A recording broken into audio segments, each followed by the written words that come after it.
A couple living in southern France decided to go on a cross-border road trip to Spain. They couldn't bear to leave their beloved cat at home, so they brought Philou, their tabby who had been with them since the early days of their marriage. It only took one careless moment. When they opened the car door, a sudden loud noise startled Philou. He panicked, the carrier dropped, and within seconds, he was gone. By the time they ran after him, Philou had disappeared into unfamiliar bushes and endless fields. They searched for days, put up posters everywhere, knocked on doors, returned to the rest stop, calling his name again and again, but there was no answer. After nearly 2 weeks, exhausted and heartbroken, they had no choice but to return to France. On the back seat, the empty carrier sat in silence. Neither of them spoke a word, and Philou. No one knows exactly what happened during that year. We can only imagine. Foreign language, foreign smells. During the first nights, perhaps he hid beneath a car, trembling at the sound of wind and passing trucks. But one thing wasn't foreign, his owner's scent. That scent was deeply imprinted in the memory of a small cat. And so Philou began to walk. No one taught him direction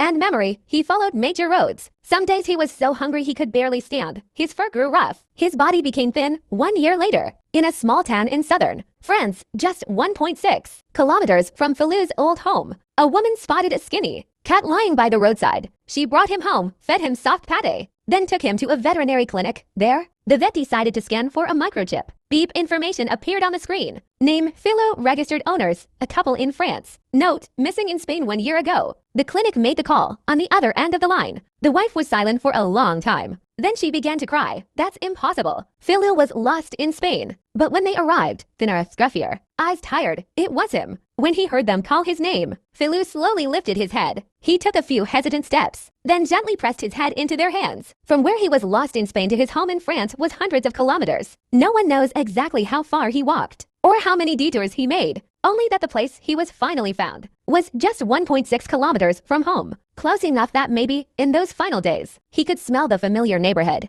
Maybe he recognized the sounds. A small cat walked across borders, through winter and fear, just to return to the two humans waiting for him. Because for Philou, home wasn't France, home was them. A house cat who had never hunted for food, suddenly lost in a foreign country. No map, no compass, only instinct.